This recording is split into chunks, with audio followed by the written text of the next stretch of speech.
What's up, everybody?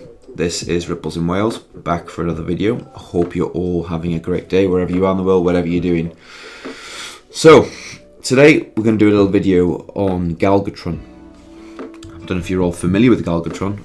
We're going to cover a little bit of his work anyway, and just want to introduce you to him. And this guy was an amazing writer back in the XRP community between 2017 and 20, I believe. He had a very deep knowledge pool on the XRPL and all the things, and wrote in a very charismatic style. We'll come on to that in a minute anyway. I want to just say thanks very much for all the new subscribers. If you can smash the like button, it has immense effect on the channel. More likes, the more the algorithm promotes this content out, and we can grow this channel to 1,000 subscribers. Also, drop a comment, say hello, come say hello in the comments if you've got time. Super cool to read them and to get a bit of interaction with the community as we're building it from the ground up. And as I said before, we're going to put a layer of, all these riddlers work at the base, and then we're going to move into more current events as we go. But I'll lay down a foundation of everything that I know in these videos over the next month, 2 months, and hopefully bring you all up to a level where at least you can understand what all these insiders were leaving us back in the day. And you can bring your interpretation to the fold as well with this. It's not just about my thoughts and interpretations, it's about opening it up to the wider community and seeing what they think. You guys will find different things. Anyway, without further ado, news past couple of days. Well, I mean, one main thing was the XRP chart kind of rolling over a little bit. I was expecting this, and it's a really quite a healthy thing. I've kind of put a little bit of a red annotation where I think things may fall before we see a final breakout of this pattern. I like to use the Poloniex pairing with XRP Tether USD on here. It's just I get a wide data range all the way back to 2014, but you can see the channel forming. We're going to see a rollover. I put a strong blue line in here to show like the major resistance and supports that have been used all the way back from 2020. Resistance, supports, resistance, support and resistance, and we're likely to use it as support again. So I might have some buy orders set here, and as we grind through, we may see a pump to the upside eventually in that breakout that I've mentioned in previous tweets. But we'll see. Just have to see how it plays out. The FOMO now is wearing off from the XRP digital asset kind of news from the summary judgment, and we expected that. That's okay. And there's I think this will take a while for the markets to digest really what's going on. It's as I'm going to point into a current Galgotron blog. He said this will take time for people to accept that this is now a reality, that this digital asset has full legal clarity. It's amazing. We did see XDC go wild. This is on BitTrue XDC USD. See, it's still gone pretty wild. We're at 8.5 cents. A move up from 3 cents. My buys were down in here back in 2020 at half a cent. So I didn't have a chance to take a profit here. I wasn't in a position, and also I wasn't paying attention to it. I pretty much forgotten I had this bag. Stupid. Should have taken a ton of profit on here. Anyway, I took some profit here. I think I'd sold probably about a third of my bag, and I'll continue to monitor it if it managed to break up the resistance. But you can see you're almost at the neckline. I don't know if you might see further volume come in. What I did notice was that we've XDC network has now moved up to a $1 billion market cap. It's moved to 43rd in coin market cap, right next to Quant. So it's had a lot of moves. It's really pushed up quite high. And I wrote a tweet out this morning that I was rotating some of my profits probably into XRP. It's in a holding tank at the minute, but I will keep my eyes closely on XRP, and if it retraces down to these levels, I will use that same money to buy into XRP, and then we'll buy. I'll just rotate it between the two. There's no fixed reason. I've done too much in the past of holding on these coins. The idea is to move the energy around a little bit in a smart sense.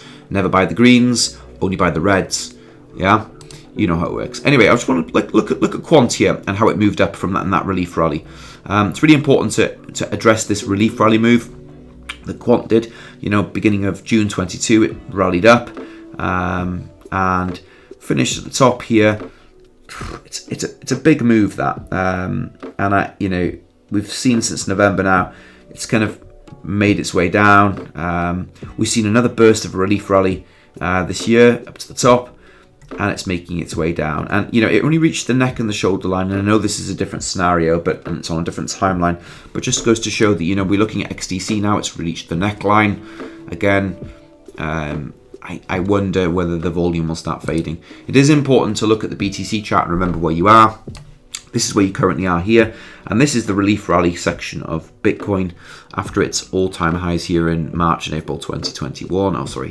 November 2021. You often get these relief rallies, which can be seen here between January 2019 and June 2019, where it peaked, and then it faded off down to make a decent low in that black swan event of COVID 2020. It then began its Bitcoin halving up. We expect the same thing to occur for Bitcoin to make a fourth phase up. Look, 1, 2, 3, 4, hits the neckline of the previous bull run and then fades off.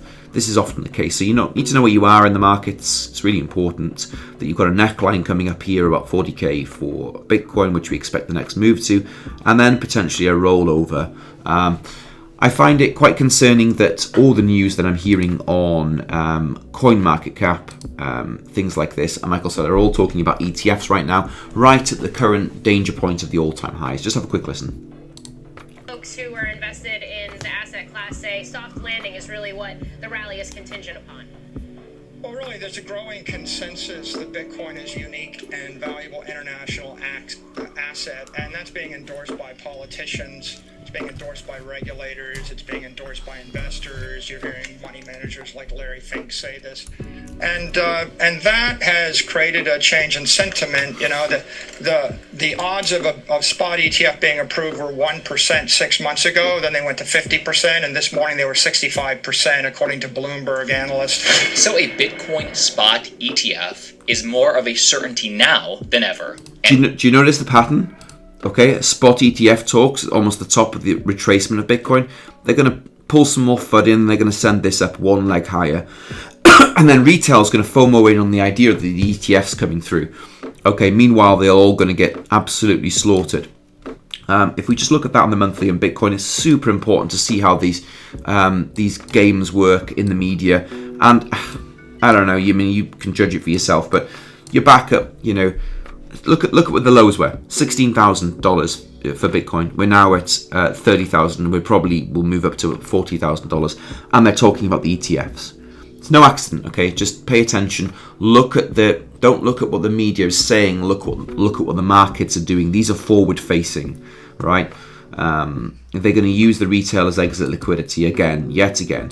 Anyway, XRP is looking appealing as it falls over. I'll be accumulating again. And this is XLM. I like to again look at the Stellar USD pairings. It's winding up, that nice W pattern, a cup and handle there. It'll do well in the future.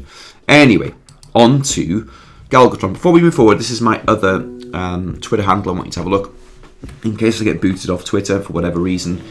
This is a backup account that I've set up and I've had for a while. It's one that I've used in the Ethereum network for my NFT holdings, and it's a useful backup channel, so use this. I can only access Galgotron on this one because he blocked me on my other one from back in the day from probably a silly comment that I left to him. So this is Galgotron. He was prevalent back in the day, super smart mind, and he left some. He was quite a scathing character with a very quirky disposition. He wrote a load of blogs. We're going to have a look at that. You can access them on his Twitter profile here. His profile on Twitter is Galgitron, beg your pardon, Galgitron. He's got this little sailing boat picture and stuff in here. He's got 40,000 followers, and his website for his blog is here, Galgotron. The reason I was drawn to this was a tweet that Hugo put out. And he said, I've never seen someone more prescient of what could be, nor naive about what is, sadly. Forget about the mention of FLR here. FLR will either serve its purpose or it won't. Galgotron paints a picture that we all want here, and it takes you to a blog regarding DeFi. on the XRPL, and it's an old blog from August the 16th, 2020. And it talks about the premise of smart contracts and DeFi and why this is so important for humanity and how it changes the status quo. And we'll go have a look at a couple of little kind of paths in here, but there's a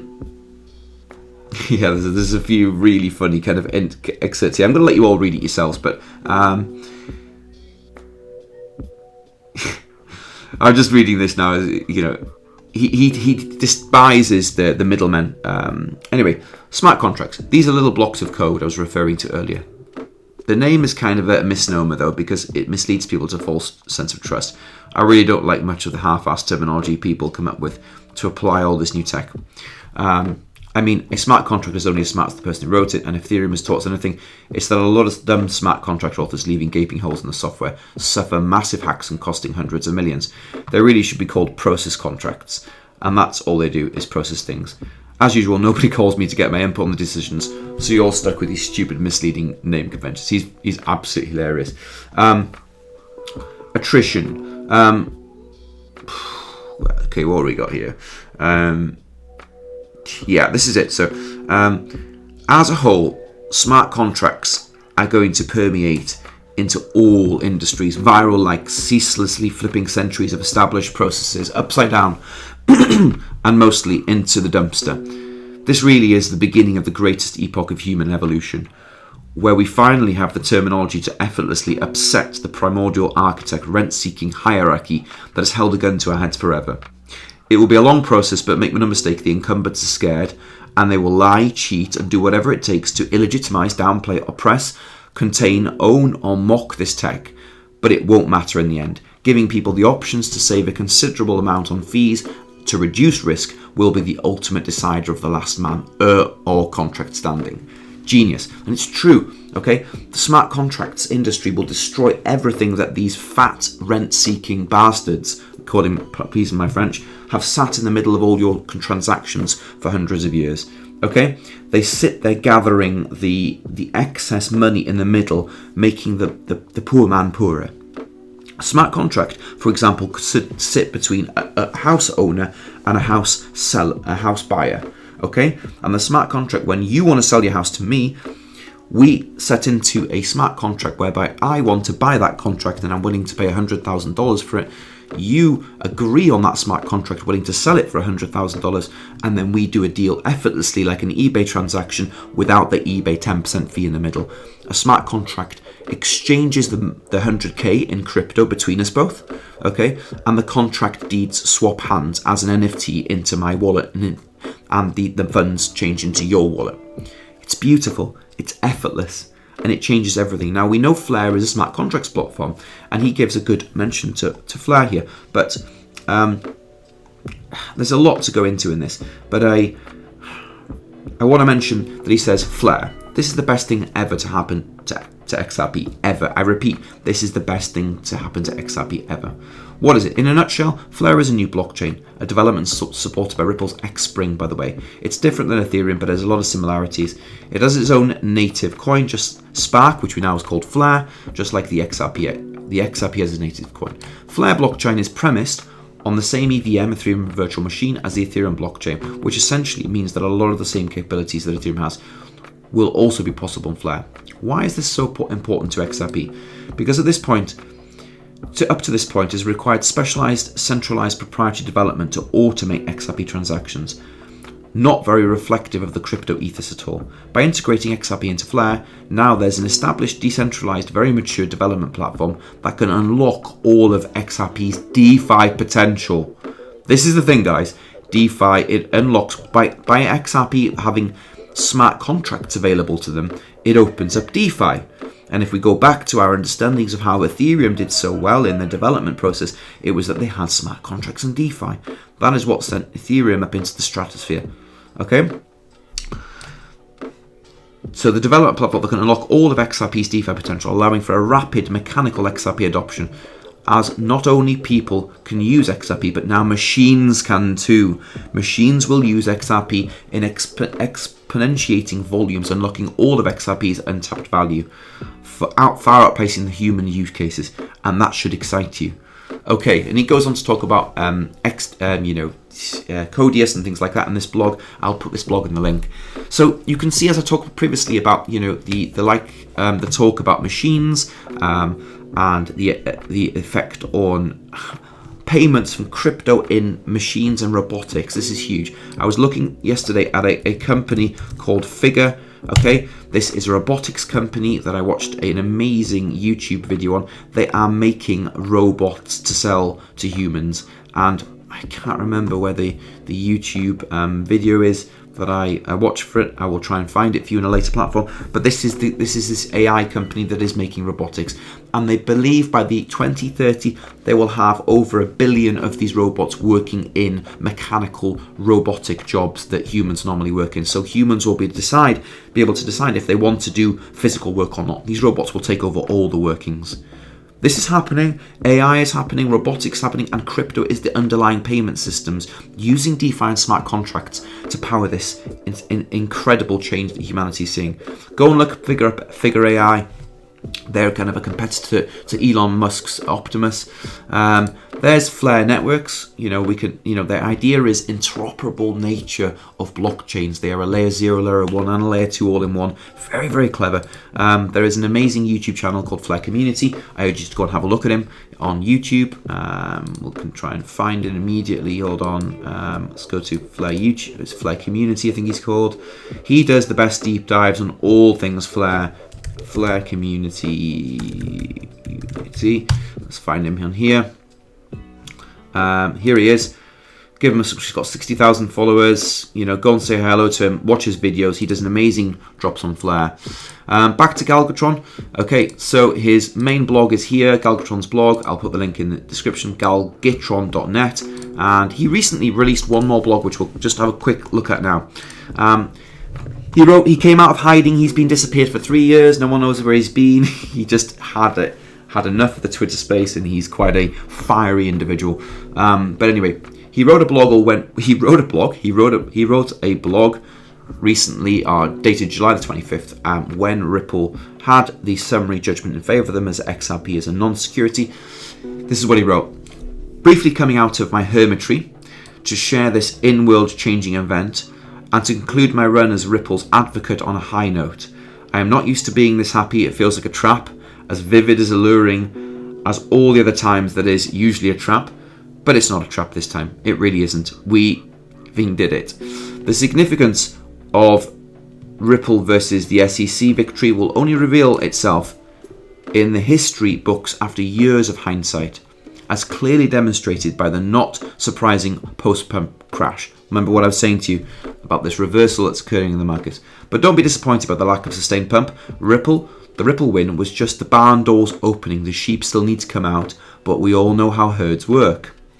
This wasn't just a battle for regulatory clarity. This was the ultimate base layer. At the ultimate base layer was a battle of the rich versus the poor. The 1% bar stewards, I'll just paraphrase, did everything they could, pulled every effing string to manipulate every politician, everything possible to prevent Ripple from winning. Because victory means now we all get to play, and there's not a goddamn thing they can do about it. I repeat, boom.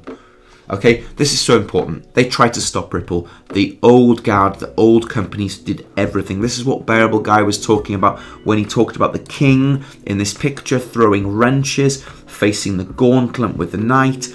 It was everything. The old kingdom, the old financial industry. The king is a metaphor. He's not a person per se sometimes. Think of him as a metaphor. The kingdom, the old head of the kingdom, right? And this is what he was talking about. And also he mentions the gavel that changed the world. Do you notice? Look, okay, it's the gavel that changed the world. He's not stupid. If you look at a lot of his blog titles, they connect back to BG. All of crypto can thank the giant Ripple for this taking on the giants. I'm not going to repeat that. And I'm not just even talking about about XRP. All of crypto breathed a huge sigh of relief, knowing that the hammer isn't coming. There will be no repercussions or only innovation. Yes, of course, the rug pulls and scams that bedevil crypto will continue unabated, perhaps emboldened, but we deserve the right as innovators to take those chances, learn our lessons, and have all the same opportunities as anyone else, instead of just those rich bar stewards, I'll paraphrase, that make all the rules so that we're always a step behind. The greatest shift of wealth in our history in humankind is upon us, and the mile-high reservoir of idle TradFi wealth that has been locked up behind the iron gates of fear, uncertainty, and doubt is about to pour through as those gates melt. It won't happen overnight because big money, and I mean the real big money, takes a long time to mobilize. But be patient and watch crypto now take the world. Wow. That is cool. So Galgotron coming out of his hermitage to drop that blog. You again can have a look at his Twitter here. I can't access it with mine because I've been blocked. Back in the day, I think I said something that was disingenuous, or probably just asked a silly question. I think that's what it was. Anyhow, that's it for now. Come and say hi on my other Twitter channel. You know, my normal Twitter. Please give this blog a like. Please give it a share if you want. Share it with others and drop a comment. Tell me if you read Galgotron's blogs, which blogs are his favourite. Get in touch.